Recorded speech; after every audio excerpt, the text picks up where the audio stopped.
Hello everyone. Welcome ArcheAge fam to the Friday live stream. What's up, yo? I'm Merv Lee Kwai, and I'm joined at my side by the beautiful Amanda Fry. Now you may notice that we look a little bit different this week. I'm Sophie Pickens. No, guys. So Amanda and Merv and Sophie are all out today. But we do have the very awesome Kendall Quill on White, which I think everyone's going to be super excited about. We want to have Amazonia here today as well, but unfortunately she had to do some other important tasks. Yes. I'm just here for moral support. I'm usually running the production desk of the stream. He's usually over there, but I can't handle two computers at once. So. So introduce you all, by the way, to Cole Marshall. He's Dad Newt. He is actually our producer. You normally hear Cole's voice from the side, as Cole's usually saying things like, I got it! I'm the peanut gallery. Usually. Yeah, the peanut gallery. So now you get to actually see Cole. And we're all here, one big happy ArcheAge family. And today we have an exciting live stream prepared for you guys. We're going to go over, by request from the community, a whole bunch of lore stuff. Kendall, you got a bunch of questions on the forums, which you've been answering, right? Yeah.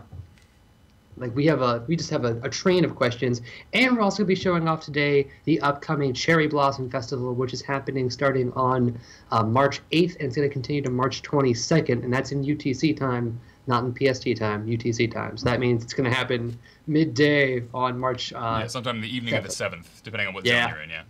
Depending on where you live. Right. Yeah, exactly. But first of all, I think everyone understands what time it is at the beginning. It's time to X up for giveaways, and we always have one big giveaway at the beginning, and that's going to be for a Archeum Fresh Pack. So while you guys are Xing up, do it. We totally want to do it. Now, what makes this stream a bit different, Quill, I think we were talking about it before, is that today's questions are going to be solely lore questions, right? That's the goal, yeah. I mean, I think there's probably going to be some event questions while we're going over the Cherry Blossom Festival, but once we finish that, I'm going to tell everyone, hey, from here on out until we hit Atlas Reactor, it's going to be lore time. So, like, if that's not your bag, just hold on. But after we finish the informative part of the beginning, which is all the event stuff, you can learn what you want to, dominate in the marketplace, then it's going to be story time and lore from then on out. Oh, yeah. It's really intimidating being on the stream with you because your voice is so much manlier than mine. I gotta do the whole stream like this? Yeah. I would really appreciate that.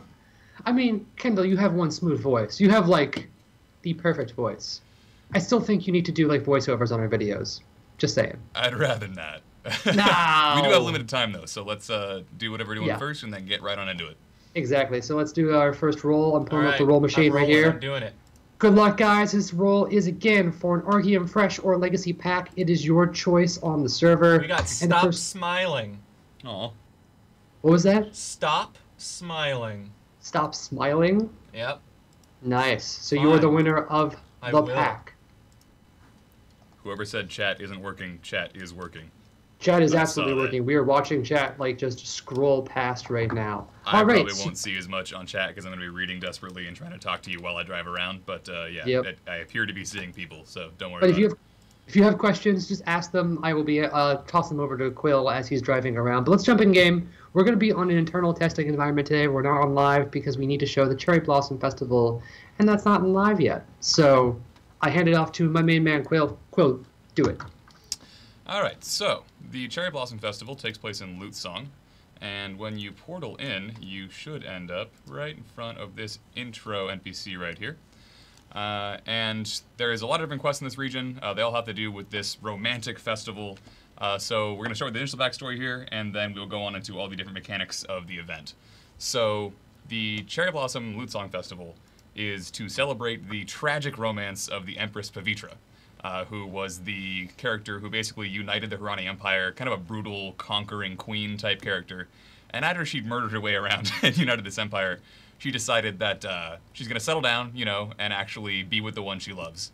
Unfortunately, that person was her bodyguard, and the traditions of the court prevented her from ever being with that person romantically because she was the friggin' empress. And so they hide their love for years until eventually they can't stand anymore, and they come to Lutesong, and they're going to do this big, joyous revelation. Screw tradition, I'm the Empress, I'm going to marry who I want to marry. And they get in front of everybody, and they hold hands, and assassins attack. And the bodyguard, because, everything in ArcheAge is a tragic romance. Yeah, I was going to say, this seems normal. Yeah, if you're not into extreme tragic romance, you're not into ArcheAge. So the bodyguard jumps in front of an empress who he loves, gets a whole bunch of arrows in the back, Boromir style, and, you know, expresses his love as he dies in her arms. It doesn't go well for the assassins. They are brutally hunted down and murdered in extremely graphic detail.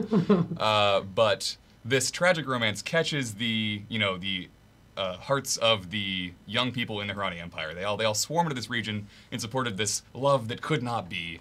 And it becomes this tradition to come here at this time of year with all the cherry blossoms and express your love for the one who you love the most, even if especially against tradition.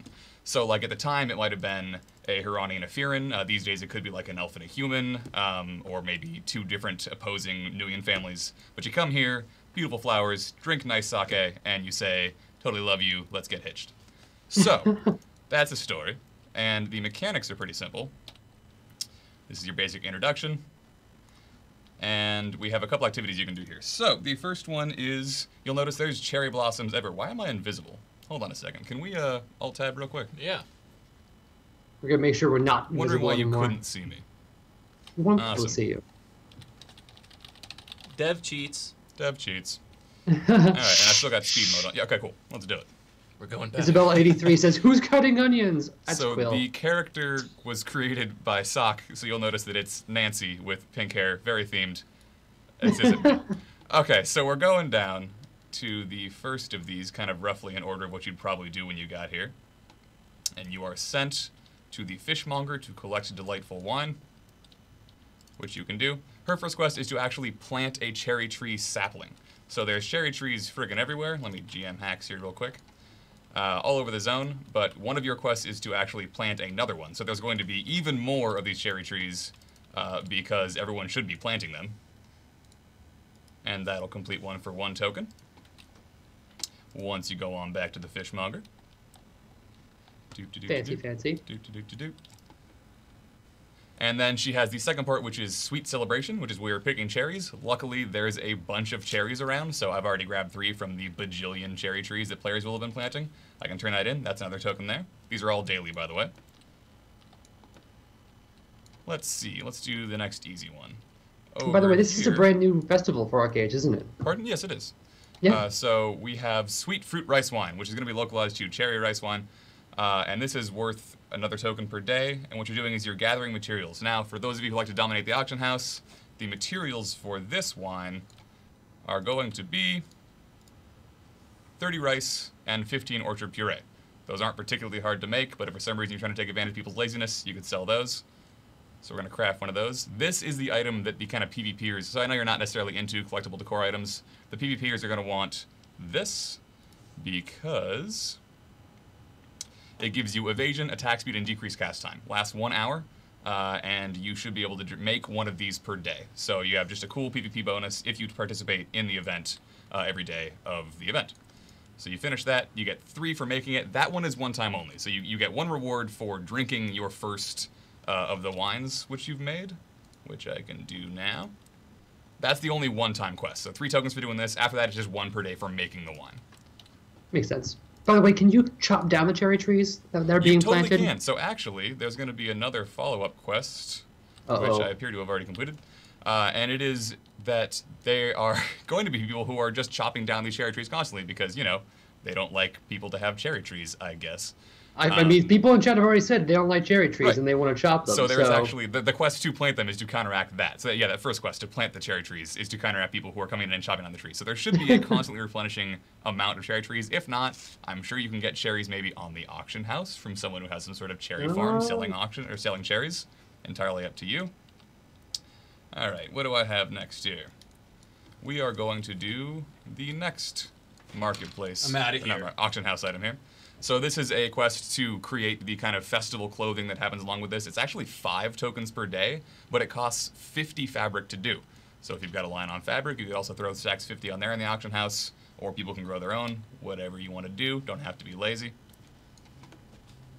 And then, let's see, we've done planting cherry trees, collecting cherries, the crafting rice wine, tasting fruit rice wine, delivering fabric, 2 more quests. One of them is the One of them is the cutesy little one where you're running up here and you are helping this young gentleman water his flowers. This requires nothing. It's just a free token per day. He's trying to set the stage for his romantic, proposal to the girl he's going to invite over here.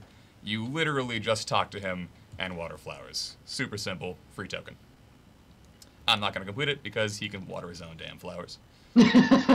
And the last one is kind of like that Sandeep Blue Salt Festival, if you guys remember. There's going to be a monster that appears.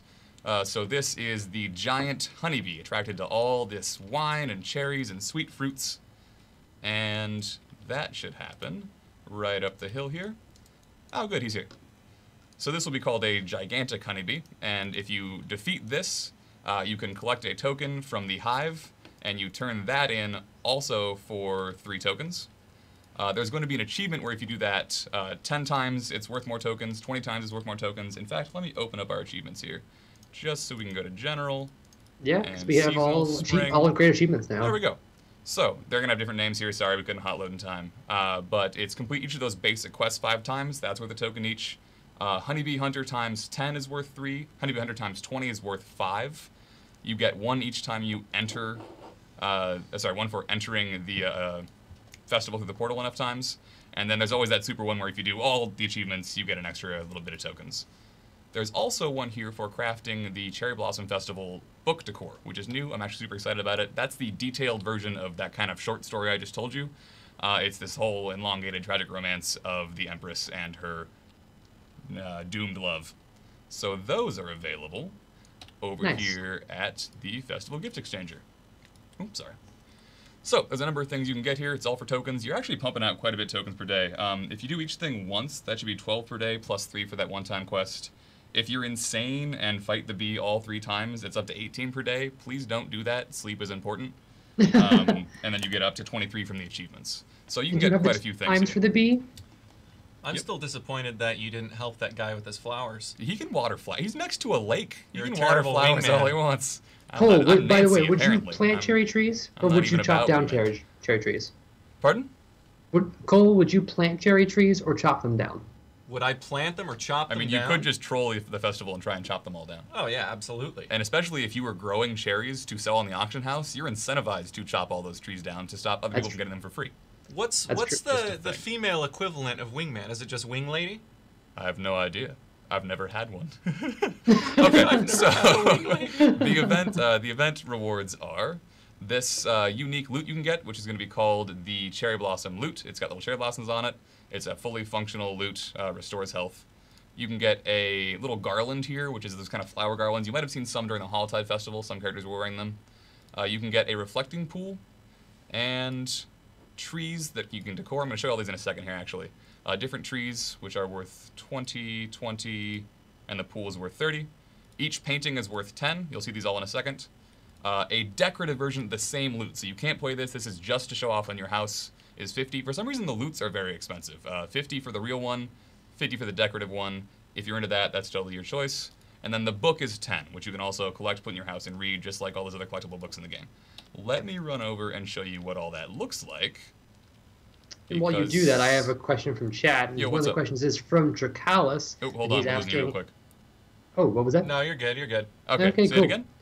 So yeah, it was the question I've heard from Dracalis and Ryu, as he was asking it too, asking about the B and S200 cars, the future luxury cars that everyone saw in Korea, and are really, really excited for them to come over to ArcheAge North America and Europe. Yes. We don't really have a big update on them yet, but they are planned for the future, so they're coming at some point. Yeah, I'm the wrong guy to ask. I mean, I've seen text about that, so that's cool, but I have no idea what the deadlines are, sorry. Yeah, but when you see text about it, that means it's coming. Ideally, some things end up in our files that are literally never used or were never even fully developed, but ideally, if I see a lot of text about it, it's going to be coming in the future.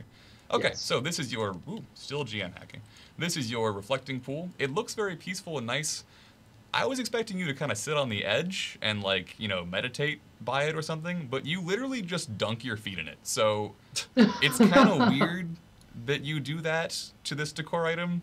You could choose not to do that and just sit if you were going for a cool screenshot pose, or if you're big into RP, or if your feet are sore, apparently just dunk them in the reflecting pool. Or if you need fish to eat all the dead skin off. You cannot keep fish in there, to my knowledge.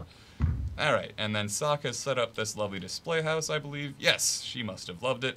So these are the whole Yada Love posters, and they come in 3 colors. You got the purple, you got the pink, and you got the brown.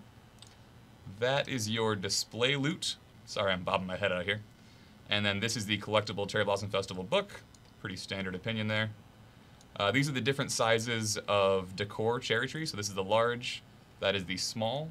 They have a functionality where they do cute little sparkling cherry blossoms. It doesn't last very long. That's it. It's a cute little one-time thing, kind of like releasing the balloons. So you can't just like leave it on and have them sparkling constantly and mess everyone's screen up. I was told the Naptime Yada plushie is coming. Is that correct? It is coming. Okay. That is well correct. Then, this was put here apparently for display purposes. So this is coming in an upcoming package, I believe. That's actually available today. Oh, cool. Well, that works then. It is, yeah, that's part of Sock Sleep package number 2, which we can get into later.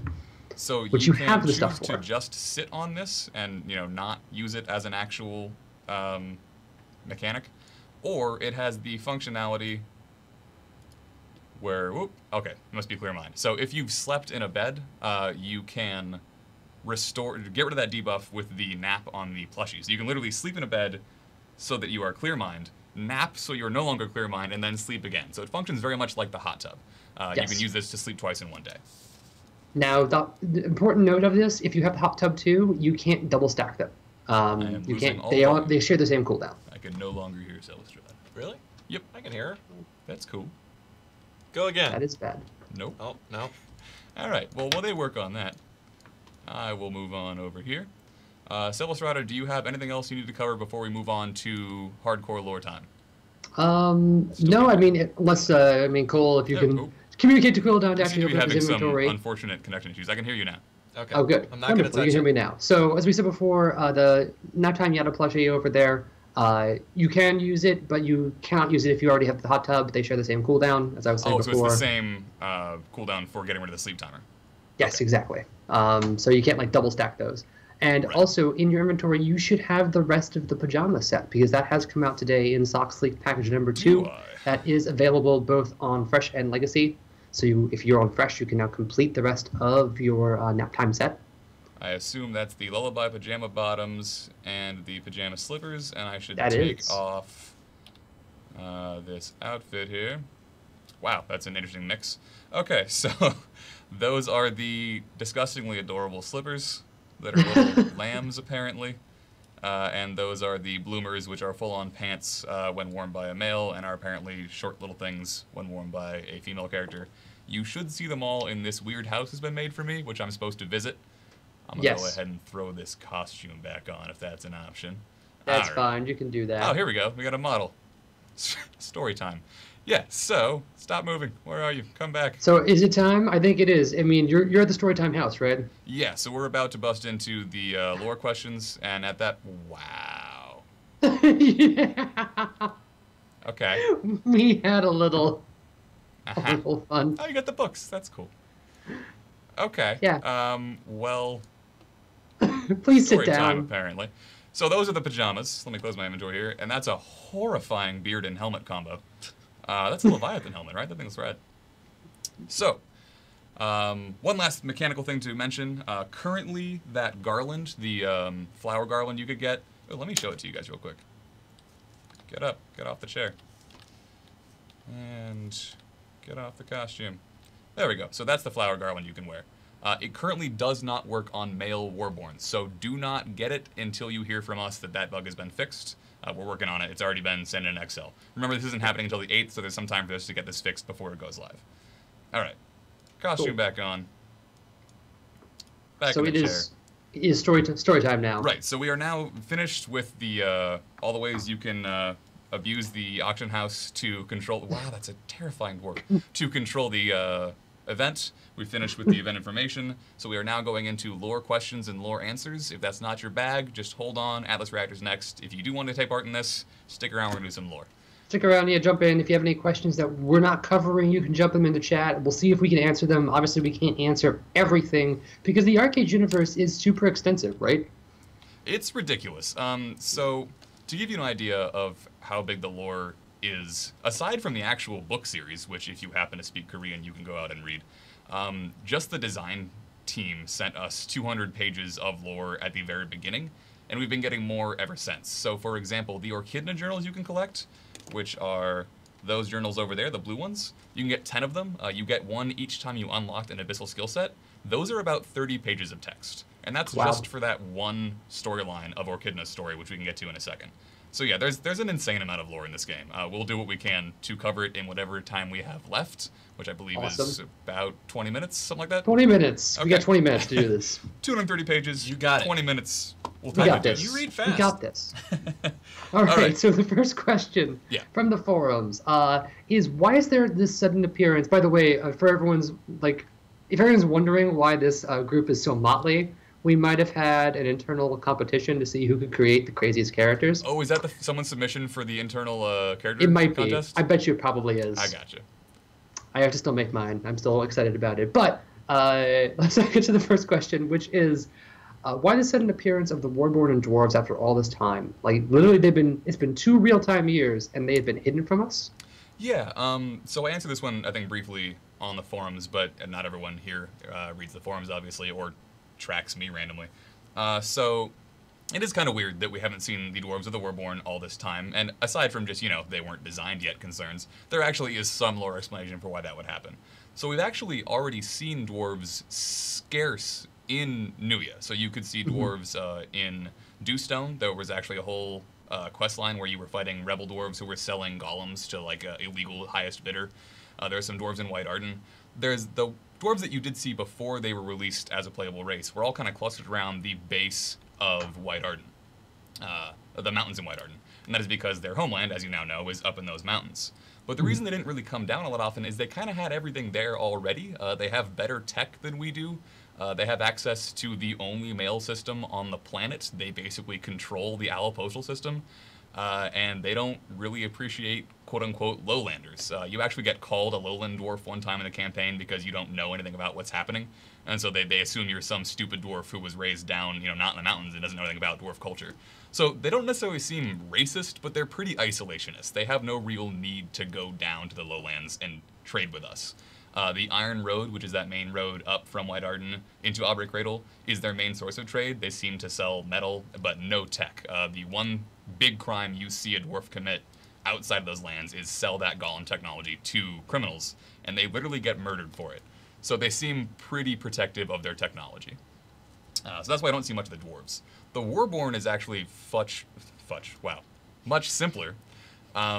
They're horribly hated murderers. We'll get into this in a second when we get to Orchidna lore, but they appeared without warning in Cinderstone Moor and Two Crowns, murdered their way through the population, were basically genocidal murderers, randomly stopped for an unknown reason to the Nuyans, got on some boats and sailed off. And so no one really wanted to deal with them because they made mincemeat of the entire defense force of Nuya, but they sailed into the harshest, most southern deserts of Hiranya, and it basically stayed there set for the last about 100 years game time. The Hirani have had dealings with them. They use them as kind of a indentured slave force, but no one really goes there because they are murderous demons, to everyone's knowledge. And they are actually very peaceful now and horrified of the violence they committed, so they don't leave because they think everyone hates them, rightly, because they committed genocide. So that's why they've been hanging out in their desert, not doing a whole lot for the last 100 years since they reappeared on Aranor. Wow. Yeah, that's that. Yeah.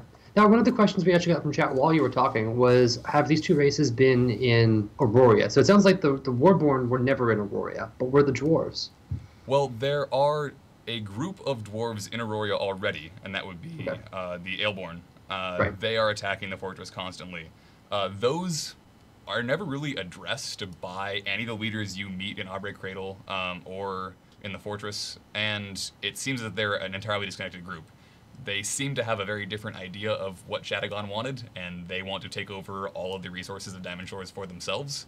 At no point is that addressed in the Dwarf campaign by any Dwarf authority figures, so we actually don't know the connection between them right now. Interesting. Yeah. That is super interesting. Oh, by the way, for some people asking about there's like a glyph initialization question, like, is that going to be addressed or is it known? It is a known issue, and we have brought up to the glyph team, so just so you guys know, thumbs up. But everyone got really quiet. Like, I think everyone's just like so enraptured in what you're telling us right now. Everyone's like, ooh. Or there's like 4 people left. I can't see the viewers. No, we're at 700 about. It's story like, time. 650. So, next question. Story time. So, question number 2 then.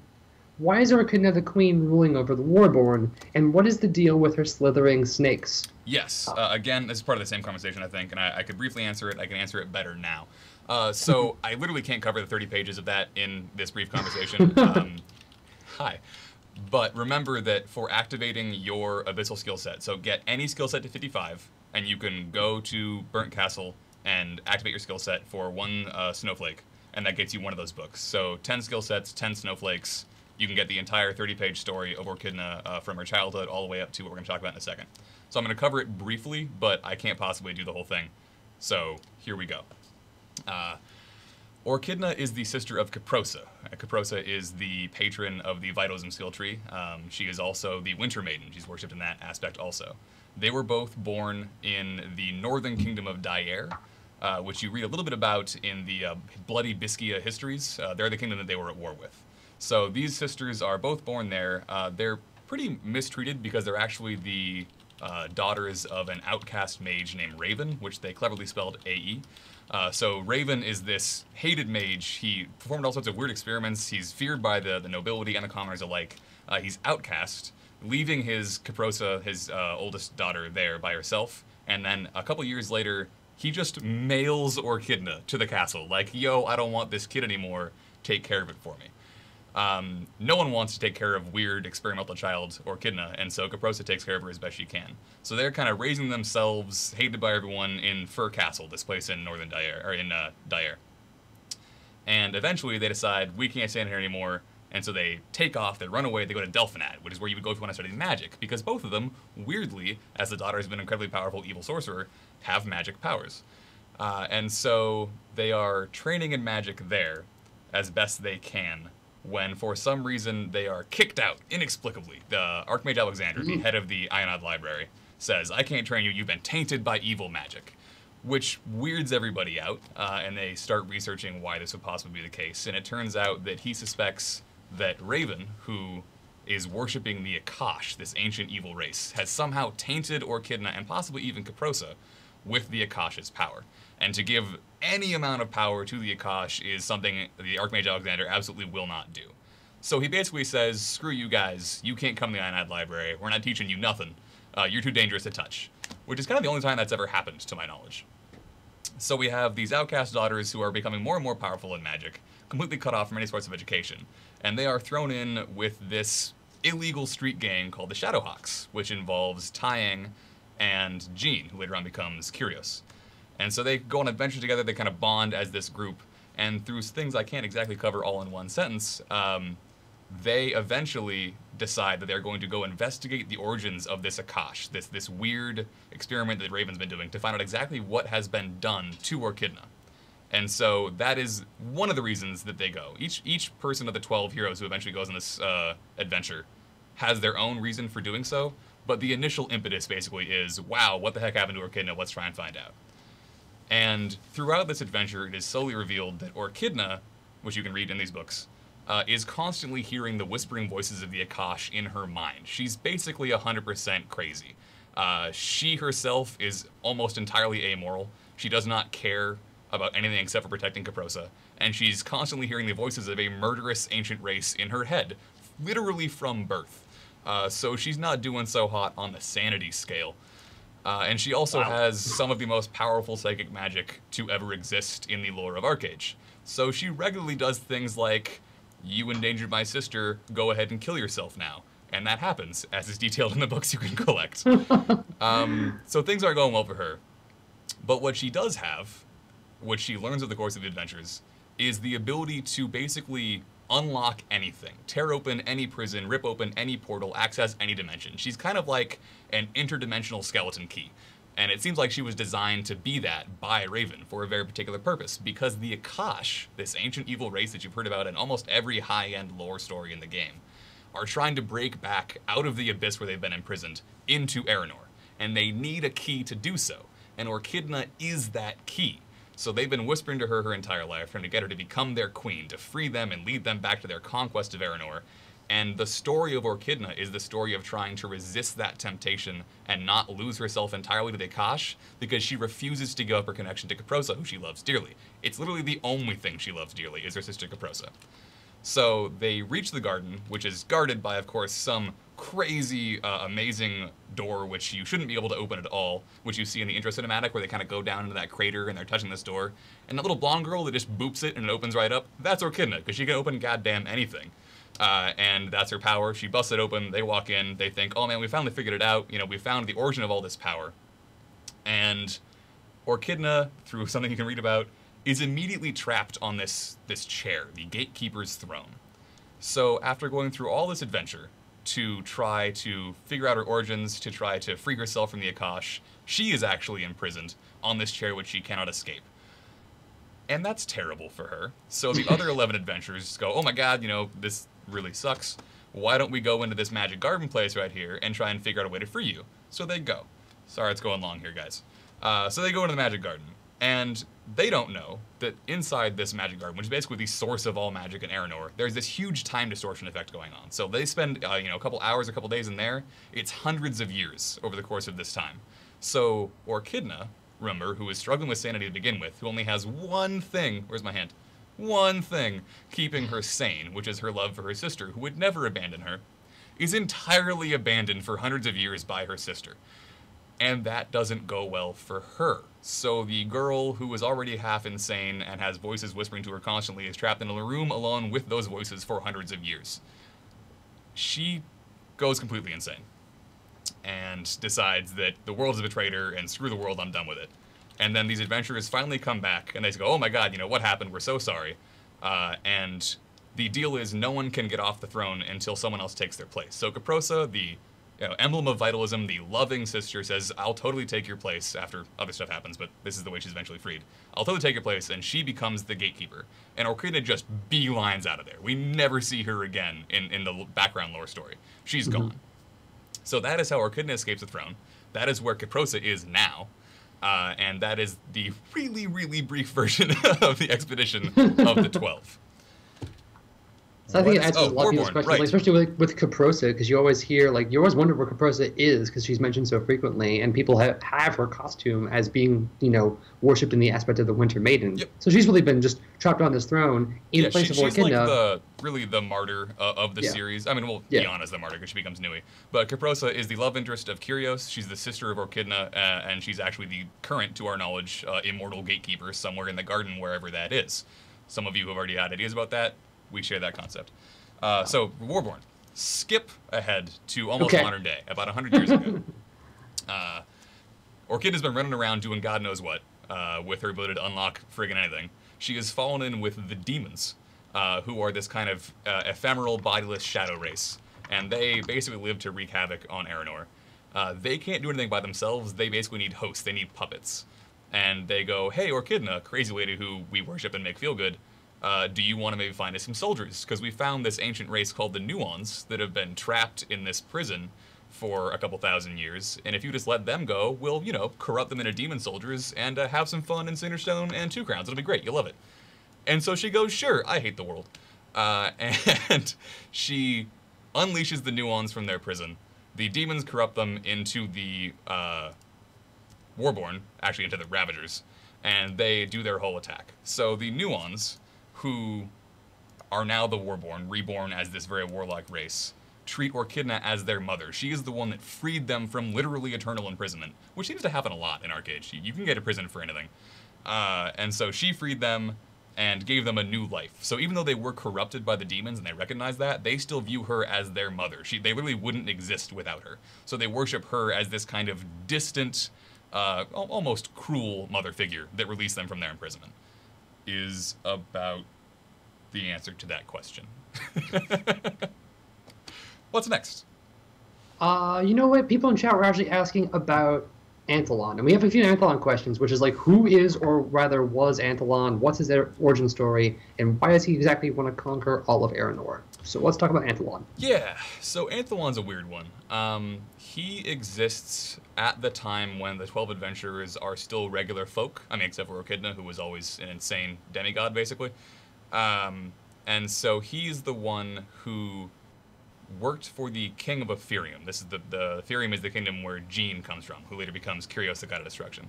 And there's this prophecy that there's going to be this great king that arises in Ethereum, and that he's going to retake the kingdom and basically overtake all of Aurora.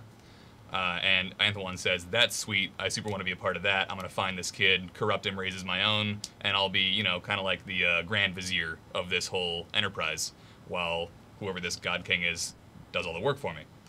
Unfortunately, a lot of politics happen in Ethereum, and it all goes horribly.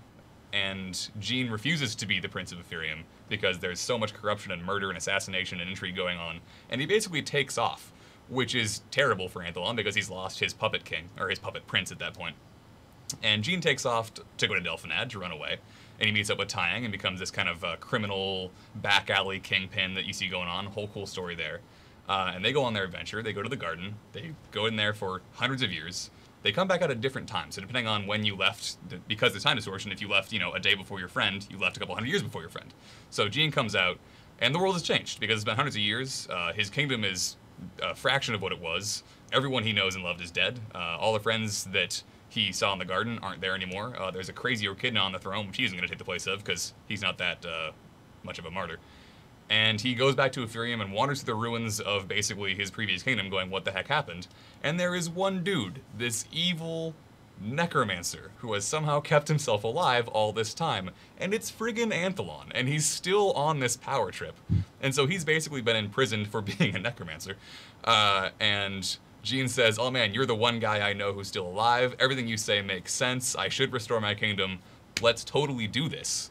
And Anthelon is absolutely giddy about this because he's an evil son of a gun, and he proceeds to basically do what his plan was. He corrupts Jean, he convinces him everyone's against him, and he recognizes that Jean, who, while in the garden, has taken on the aspect of Kyrios, this god of destruction, is also kind of slowly losing his mind. He's becoming more and more the archetype that he was imbued with. So the more Anthelon tells him, you know, that war is the answer, that we have to destroy our enemies, the more this sounds right to new Jean Kyrios. And so he's basically prodding him to become more and more the god of destruction and lay waste to his enemies through whatever means necessary. And that was Anthelon's plan, was to lead this Crimson army, this necromantic, slowly growing army, with the god of destruction at its head, and take over the entirety of Aurora. It doesn't go as well as he would hope. Kyrios actually ends up trapped in the garden by Kyprosa, and Anthelon has no god to lead his armies. His army's been largely defeated. And he's chasing these survivors of Aurora through this portal through the hereafter, which you see in the intro scene. So Nui does this cool floaty thing, big green portal, everyone runs through. That's the hereafter portal. That's the way over to Nuya. And Anthelon, close behind, sends his forces through, but is trapped there. So the people escape, and they leave this force of guards to block their gate. Those are the Nui's chosen. They're guarding the hereafter gate in Nuya. And on the other side, the portal's closed. So effectively, Anthelon and the remnants of his Crimson army are stuck in this weird portal, halfway between the living and the dead. And they can't get out. The only thing he can do is occasionally send these rifts, these crimson rifts, which drop undead throughout the different continents to try and hassle us. But he's effectively trapped there. So he is the general of the Crimson Army, missing his god, pissed at everyone, and trapped halfway between life and death, and trying to screw us all over because he's pissed at the entire world. And that's Anthelon in a nutshell. Wow. And so he does drop down in the world, obviously. You can't fight him, right? Yes. I mean, it's kind of written as that isn't quote-unquote really him, because I mean, he respawns constantly, so there's got to be some reason for why that happens. You defeat him, but he does not quote-unquote die. He, like, turns to smoke and vanishes back up into the hereafter. So I guess he can't stay in Aranor for very long. He's bound to it somehow. They don't really explain that in the lore. Sorry, guys. At a certain point, game mechanics take precedence over the actual lore. Sorry. Yeah, and there was one question from chat, I think it was from Andromeda Deluxe, which was, who's actually sitting on the throne in the garden now in game? Is it Kyprosa still? Yeah, so to our knowledge, unless something happened, you know, outside the lore that we don't know about yet, Kyprosa should still be the gatekeeper, and she should be the one that's keeping that gate closed. It's described kind of the powers you can have while you're the gatekeeper, so she should be able to, like, see everything. She can occasionally interact with dreams, and she has absolute power while in that chamber. Her job is to protect the garden from ever being corrupted. Unfortunately, her plan was to keep the god of destruction trapped in the garden, so it's kind of a weird concept, but Sorry. Yeah, she is currently the gatekeeper. She should be immortal. She should still be there. So, cool. Cool. And then we have time for one more. Okay. So let's put it up to chat. We'll put it up to chat. Do we want to hear more about the Agash, or do we want to hear more about ArcheAge Alexander? So I think both of those are interesting, right? I'm actually really surprised that these characters are so intently listening to a story that they sort of lived through, right? Yeah, I should probably move or do something while you pick a question. Those ladies' wrists are probably very sore. Indeed. So, what are we looking at next? Alexander, I saw one of those comments. There is absolutely no proof that Alexander is alive. He is presumed to be dead because of that final confrontation with Kyrios in the library. We have not actually seen his body, but the reason you would potentially believe that is the library is sentient. It is reconstructing things that died within it. And so because it's reconstructing a version of Alexander, it is not unlikely that Alexander is dead. But we don't have official confirmation of that in any lore you can find in the game. Interesting. So who exactly is Archmage Alexander? Because it seems everyone wants to hear a lot more about Alexander and who he is. He's the Archmage of the Ionod library. So he's the big boss. He's the most important dude. He's the one who heads the Ionod Council. And there is some confusion about, you can learn a bit more about him in the Dream Ring questline.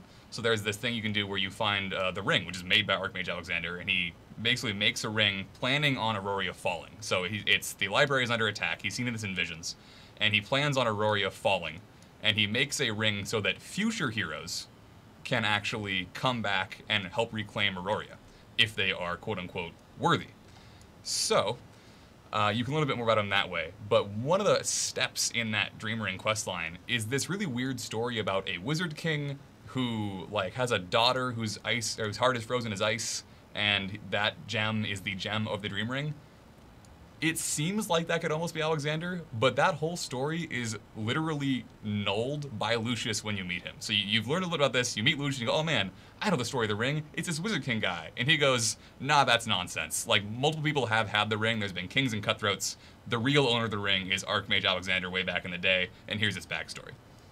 How much do you suppose the ability to dev walk through the sky like that would go for on the AH? I think it goes for quite a bit, and we have to try and stop people from doing that. Indeed. Indeed. So, all right, that is a whole bunch of Archmage Alexander lore, just dropped right there. So, thank you for all of the information today, Quill. That was a lot. That was intense. I learned a lot, and I even have the write-up that you wrote. And I still learn more. Yeah, I wish I could do more. Those lore threads that are on the forums, I actually do hit those up every once in a while. So if you have remaining questions, shout them out, and I'll do my best to try and answer some of them as briefly as I can. Remember, I'm constrained to the in-game lore. There are books, but that lore actually differs from what happens in the game. The designers and the author work together to make their own version of the lore. So it won't always mesh perfectly with what you're reading in the books if you happen to read Korean and like that storyline. So I can answer you with the quote-unquote game lore as best I can on the forums. Cool. All right. So thanks, guys. And of course, I think people have already figured out it is time. It is time to start Xing up for the final giveaway today. Let's actually do for today. Yeah. What is the final? What is the giveaway? So today's giveaways are going to be twofold. One, we're going to be giving away 5 of the Socks Sweet Dreams pack, which is what we were showing before, which has the plushie and the pajamas in it. And then we're also going to be giving away one more Archeon Fresh or Legacy pack that's your choosing depending on where you play at. So, Timon, Khalil is a dude. It's also not Khalil. Khalil was an actual god back in the day. This guy's an imposter posing as Khalil. He's basically setting up Akash worshipping cults all throughout Halcyona, Hellswamp, and Sandeep. Wow. Yeah, that. Damn him. He knew what I was talking about. He asked about Khalil. Yeah. So guys, except for story time, if you guys had a lot of fun, obviously, except for story time. I think that's all I have to say. So how many rolls? What? 6? 6. We're doing 6 rolls. All right. I'm going. Silverstone has been frozen for a while, but it's frozen right. again. She's here in spirit. Weird. All right, you guys can still hear me, so I think that's all we need. Let's actually give away the 5 Sock Sweet Dreams pack first. Cole, do it. 5 socks. 5 socks. Okay. Immortalis 13, you get 5 socks, or he gets 1 sock? He gets 1 sock. He gets one sock. Congratulations, Immortalis 13. You have a sock. All right, next sock. Dinsj Pro, DNSJ Pro. Congratulations. So this is the one with the nap time plushie and the 2 pajama parts, right? Well, my pajama parts. Yeah, I'll get a nap time plushie and 2 pajama parts. And now, Cole, I think you understand the difficulty of saying Twitch names now. Yeah. No, I enjoy it. I like to... It's a struggle. It's always exciting. RPG Master Rob. Nice. Which RPGs have you beaten, Master Rob? All of them. I'd like to know. Clearly all of them. Boom. Number 4. Number 4. Let's do it. Made Eyes 80? Or Maddie Eyes 80? Something like that? Go by either way. Either way. 2 more socks? Yeah. 1 more sock. Almost done. Oh, shoot. Sorry. Get out of here, Pete! Oh, man, did Joe just try to, like, stop us again? Suka XD. Good job, Suka XD, for being here. Oh yeah, I guess I should have warned the people who weren't into lore that we're doing rolls after lore time. Oh well. They were here. They didn't like war, they don't get prizes. Tiffany Sin just asked, can I have sock? I'll try, Tiffany Sin. No, you cannot. Here we go. No, Tiffany we need her. Sin. No, sorry. Bjajb B09 or Bajaj. This is the winner of the Archean pack? Clearly it's Biob. Oh, I don't know. Was I doing 6 socks or 5 socks? 5 socks. All right, so that was the winner of the Archean pack. Bjajb 09. Surprise. Surprise. Bjajb 09. Nice. Well, congratulations, everyone. For those of you who won today, we're going to reach out to you and contact you on Twitch messages. Keep an eye on your inbox and keep an eye on your other folder. Sometimes the message ends up in the other folder for whatever reason. We hope you guys had a great time today. I know we did. Thank you, by the way, Quill, for coming down and hitting us with all of your knowledge. We'll be back next week. It's going to be a focus on the creator program. It's going to be great. So hopefully you will join us there. We'll be here at the same time, 1:30. Don't go away. Atlas Reactor is, of course, going to be next. But otherwise, we hope you have a great weekend and look forward to the Cherry Blossom Festival starting on March 8th. See you guys there. Yeah, good job. Woo. Bye, guys. Right on. Okay, they can't hear us now.